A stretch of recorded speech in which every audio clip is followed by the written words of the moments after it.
नमस्कार दोस्तों, संकल्प भारत J9 में आपका स्वागत है। और आज हम पहुँचे हैं अभी श्री धाम बरसाना में, और हम श्री धाम बरसाना से 4 किलोमीटर आगे जाएंगे। ये देख सकते हैं आप रंगीली महल, और इसके साथ में ही श्री धाम बरसाना में कीर्ति मंदिर है। तो हम इससे आगे जाएंगे 4 किलोमीटर दूर श्री कमई गाँव में। कमई गाँव में योग माया आदिशक्ति महादेवी का एक बहुत ही भव्य और चमत्कारिक मंदिर है। भव्य तो नहीं कह सकते, प्राचीन मंदिर है, अभी उसका जीर्णोद्धार नहीं हुआ है, लेकिन बहुत ही चमत्कारिक मंदिर है। सभी सिद्धों को देने वाली सिद्धि और सभी भक्तों की मनोकामना पूर्ण करने वाली इस भारतवर्ष में और इस कलयुग में सबसे चमत्कारी मंदिर श्री योग माया आदिशक्ति महादेवी का है, जो भक्तों की सभी मनोकामना को पूर्ण करती हैं और उन्हें तुरंत आशीर्वाद देती हैं। तो आइए हम ले चलते हैं आपको योग माया आदिशक्ति महादेवी मंदिर में। आइए हमारे साथ में। तो हम योग माया आदिशक्ति महादेवी के मंदिर में बैठे हुए हैं। तो बहुत सारे ऐसे चमत्कार हैं, बहुत लोगों के साथ में ऐसी घटनाएं हुई हैं। साक्षात माँ ने अपना परिचय दिया है, अपनी उपस्थिति दी है कि वो इस मंदिर में विराजमान है। बहुत सारी ऐसी घटनाएं भी हुई हैं। एक 5-6 साल पहले की घटना हुई थी। मंदिर में जो राधा कृष्ण की मूर्ति ये आप सामने देख रहे हैं, इनको जो विराजमान किया गया था, तो उस समय कुछ गांव के लोगों की अनभिज्ञता के कारण माता रानी का स्थान जो भवन था, इसको परिवर्तित करके दूसरी जगह पर स्थापित कर दिया था।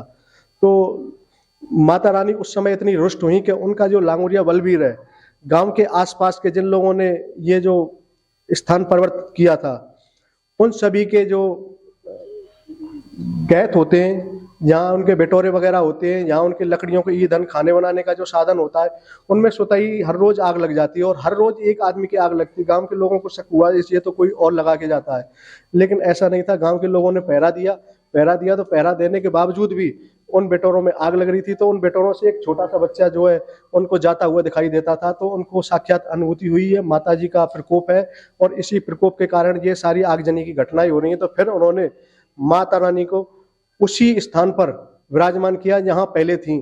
तो ये सारी घटनाएं रुक गई, और ये ज्यादा पुराना इतिहास नहीं है, ये 5-6 साल पहले की घटना है, 2014-15 की। तो ऐसे चमत्कार माता रानी ने दिखाए। मेरे साथ में भी एक बार ऐसा हुआ था कि मेरा मन था वैष्णो देवी जाने का, लेकिन मेरी कोई व्यवस्था हो नहीं रही थी। तो मैं एक दिन मंदिर में आया और माता रानी से प्रार्थना करने लगा। तो माता रानी ने साक्षात परिचय देते हुए मात्र 2 घंटे के अंदर मुझे वैष्णो देवी जाने की व्यवस्था की, और 2 घंटे के अंदर ही गांव से ही मुझे वैष्णो देवी जाने के लिए बस मिल गई, जबकि मैं ये मन में कामना कर रहा था। तो बहुत सारे ऐसी जो है चमत्कारिक अनुभूतियां हुई हैं माता रानी के मंदिर में आकर के। और हमारे अभी महाराज जी ने भी बताया कि इनको भी बहुत सारी ऐसी चमत्कारी अनुभूतियां हुई हैं, जैसे इनका दरवाजा खुला रह गया। दरवाजा खुला रहने के बाद में और माता रानी ने स्वयं रात को और दरवाजा बंद किया। ये भी एक चमत्कारिक घटना है जो महाराज जी के साथ में हुई थी। और महाराज जी और भी अपना जो अनुभव हमारे साथ में शेयर करेंगे। मैं एक दिन रात में दूध को जाल देने उठा था यहाँ पर उसी घर में। तो माता रानी का ऐसा कृपा है, दूध जाल देकर उन्होंने दूध जाल दे रहा था और स्टोव जलाकर मैं नींद में चली गए। मेरा इतना गहरा नींद आ गया, सब चले गए। आप दूध पूर का अंदर में खीर बन गया। खीर के बाद उसमें जलने लगा, इतना जलने लगा, सामने बिजली का पावर था, वो पूरा जलकर पूरा बिल्डिंग में आग लग सकता था। अब तुरंत जाकर मुझे ऐसा लगा कोई मेरे को धक्का देकर उठाया, फिर आकर मेरे को नींद उस आग को निभा दिया। मतलब मुझे वहां से बचाया। फिर मैं हमेशा 4 बजे के करीब नहा लेता हूँ। मेरा पानी गर्म करने का जो ये था, वाटर में होता है ना इमल्शन, वाटर इमल्शन चलाने में मेरा अंदर में कुटिया में मैं स्विच बना कर रखा हूँ। मैं उठने में जा रहा हूँ तो देख रहा हूँ कि अपना आप स्विच देकर कोई रख दिया है, पानी गर्म हो रहा है मेरा। मेरे मतलब मेरा सेवा पूजा करने के मेरा मन में कोई असुविधा होने लगा, तुरंत उसको पूर्ण हो जाती है।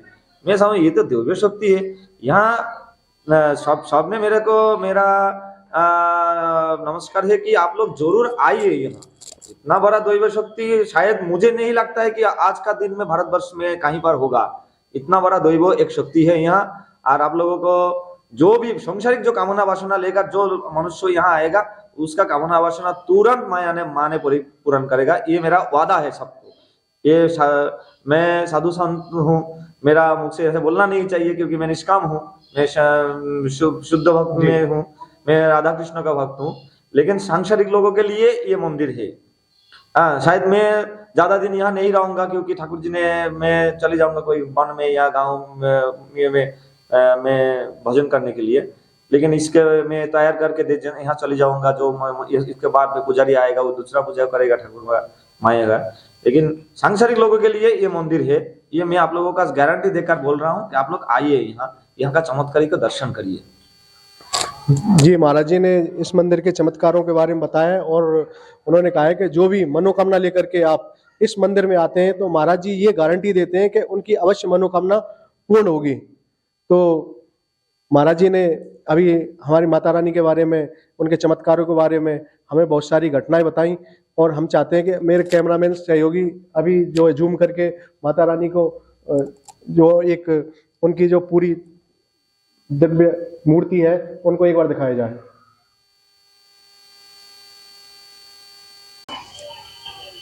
तो ये आप सामने देख सकते हैं राधा कृष्ण की मूर्ति है, उनके बगल में ही योग माया आदि शक्ति महादेवी जी हैं, विराजमान है।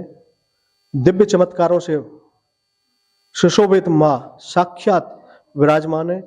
ये मूर्ति कहीं से बनाई नहीं गई, ये स्वतः ही प्रकट हुई हैं और इन्होंने इस स्थान को अपने निवास स्थान के रूप में चुना है, इस मंदिर को, और ये यहाँ से कहीं नहीं जाती। जब भी इनके स्थान परिवर्तन करने की कुछ कोशिशें की हैं तो इन्होंने अपनी चमत्कारिक शक्तियों से सभी लोगों को परिचित कराया है और उनको ये संकेत दिया है कि आप मेरा स्थान परिवर्तित नहीं कर सकते, मुझे यहाँ से कहीं भी स्थानांतरित नहीं कर सकते, मुझे भव्यता में नहीं रहना, मेरा जो स्थान है जैसा भी है मैं उस पर ही अच्छी रहूंगी और उसके अलावा मैं किसी भी और चीज को स्वीकार नहीं करूंगी। तो माता रानी को कई बार जो है दूसरे स्थानों पर स्थानांतरित करने की कोशिश की गई, लेकिन उन्होंने अपने चमत्कारों से सभी भक्तों को परिचय दिया। अगर उन्होंने बात को नहीं माना तो उनको जो है कठोरतम अपना रौद्र रूप दिखा करके भी उनको परिचित किया, तो लोगों ने माना, उनकी दिव्य शक्तियों को माना और फिर पुनः उसी स्थान पर ला करके माता रानी को विराजमान कर रखा है। ये मंदिर बाबा मधुमंगल दास के नाम से जाना जाता है। ये श्री धाम कमई गांव के अंदर ये मंदिर है। बरसाना से 4 किलोमीटर की दूरी पर आप भक्त लोग यहाँ आ सकते हैं माता रानी के दर्शन करने के लिए और अपनी जो भी मनोकामनाएं, जो भी आपके मन में मनोकामनाएं, जो भी दुर्भाग्य है, उस दुर्भाग्य को सौभाग्य में बदलने वाली एकमात्र भारतवर्ष में ऐसा मंदिर है जो आपके दुर्भाग्य को भी सौभाग्य में बदल देगा।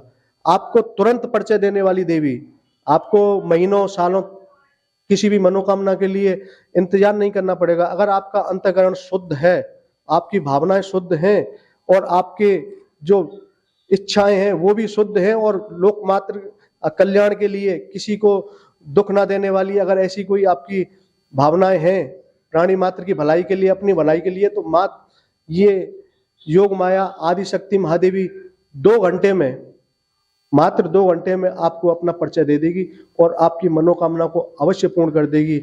ये संकल्प लेकर के आप आइए। इस बात का हमारे महाराज जी भी दावा करते हैं, कहते हैं कि भाई मैंने ये चीजें साक्षात देखी हैं और उन्होंने इन सब चीजों का बहुत साक्षात अनुभव किया है। तो महाराज जी आपने क्या क्या अनुभव किया था, एक बार हमें आप बताइए। बहुत लीला, बहुत, यहाँ इतना दैव शक्ति है। मैं साक्षात पूजा करता हूँ। मैं कभी आज सच बताता हूँ, सच बोलने में मुझे कोई दिक्कत नहीं है। मैं राधा कृष्ण का भक्त हूँ, निष्काम भक्त हूँ, गौड़ीय संप्रदाय में हूँ। मैं कभी भी आज तक मैं जोगमाया का पूजा नहीं किया हूँ। सोचिए मेरा बात मैं क्या बोलने जा रहा हूँ, एक बार सोच लीजिए। यहाँ पर पहले बोला था कोई पुजारी यहाँ टिक नहीं पाता है 5 दिन 7 दिन 10 दिन, और अभी तक आज तक मैंने जोगमाया का कभी पूजा नहीं किया हूँ। समझ रहे आप लोग मेरा बात। मैं केवल राधा कृष्ण का भक्त हूँ, मैं केवल राधा कृष्ण का ही पूजा किया हूँ, क्योंकि शास्त्रों में केवल भगवान का पूजा करेंगे तो सारे देव देवी अपना आप पूजा हो जाती है। तो इसलिए उन्होंने जोगमाया ने मेरे बहुत परीक्षा लिया, ऐसा परीक्षा लिया मैं आपको बता नहीं सकता कि क्या कितना परीक्षा लिया। तो ऐसा एक बार हुआ था कि, और भी बात बताता हूँ, यहाँ पर बहुत चूहे का मेरा सेवा पूजा में झमेला पकाते थे, तो मैं 1-2 चूहा मारने लगा, तो वो मेरा अपराध हो रहा था। तो अपना आप देखा कि अपना आप चूहा मरने लगा यहाँ मंदिर में। अचानक ऐसा होने लगा। तब मेरे को ठाकुर जी ने मेरा अंदर से मेरे प्रेरणा दिया है कि माँ ने देख रहा है कि तेरा सेवा पूजा में दिक्कत हो रहा है, उस चूहा को अपना आप मार दिया। तो ऐसा ये दिव्य घटना है होते जा रहा है ये मेरे साथ। मैं इतना दिन चुपचाप रहा हूँ कि कभी किसी को कुछ बोला नहीं हूँ, लेकिन आज मैं साक्षात बोल रहा हूँ कि आप लोगों का अगर सांसारिक कामना वासना है तो आप लोग आइए यहाँ इस मंदिर में आ जाइए, और आप लोगों का कामना वासना मैं निश्चित बोल रहा हूँ कि आप लोगों का कामना वासना, पूरा कामना वासना सब कुछ पूर्ण होने लगेगा। तो महाराज जी ने हमें अपने अनुभवों से बहुत सारी दिव्य चमत्कारों के बारे में, माता रानी के चमत्कारों के बारे में हमें बताया, और हमें पूर्ण विश्वास है कि जो भी भक्त इस माता रानी के दरबार में आएंगे उनकी मनोकामनाएं अवश्य पूर्ण होंगी। और ये आत्मविश्वास है हमारा, माता रानी का कृपा का पूर्ण विश्वास है, जिस तरह से हमने उनकी चमत्कारी शक्तियों को अनुभव किया है। और हम चाहते हैं कि जो भी भक्तगण है, जो भी अपनी किसी मनोकामना के साथ में मंदिर में आते हैं, तो अवश्य ही माता रानी उनकी मनोकामनाओं को पूर्ण करेगी और उनका कल्याण करेगी। जय हिंद, जय भारत। योग माया आदिशक्ति महादेवी की मंदिर के बगल में ये हनुमान जी की मूर्ति है। ये हनुमान जी की मूर्ति भी बड़ी चमत्कारिक मूर्ति है। जो भी भक्तगण इस मंदिर पर मंगलवार और शनिवार को चोला चढ़ाने के लिए आते हैं, तो उनको ये हनुमान जी हमेशा दिव्य शक्तियाँ प्रदान करते हैं। इसलिए यहाँ छोटे बच्चे और जो पहलवान होते हैं वो इस मंदिर पर मंगलवार और शनिवार को हनुमान जी का चोला चढ़ाते हैं। आज भी मंगलवार का दिन है और अभी एक भक्तगण चोला चढ़ा के गए, और ये हमेशा योग माया आदिशक्ति महादेवी के साथ में हनुमान जी रक्षार्थ रूप में एक अपने सेवादार के रूप में विराजमान है। और ये मंदिर के प्रांगण में बीचों बीच में ये स्थित है, ये हनुमान जी। तो आप देख सकते हैं ये सामने हमारे श्री बजरंगबली हनुमान जी विराजमान है, इनके दर्शन आप कर सकते हैं।